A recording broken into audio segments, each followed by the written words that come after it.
It's a tail drag. A bit of gust turned the wheel, and unfortunately the ditch was here.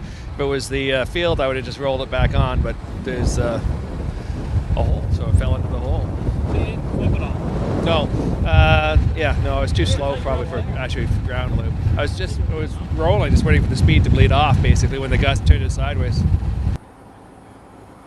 Saw this plane approaching the runway, and I saw it touch down, and all of a sudden it went sideways. And I thought, well, that's awful odd to be going sideways when it just touched down, and all of a sudden I see it sort of cartwheel. No, I don't know if you say a cartwheel, but went right into the ditch. I saw a big splash. I thought I could see the wings drop off. Of course, the first thing was to pull over and phone 911.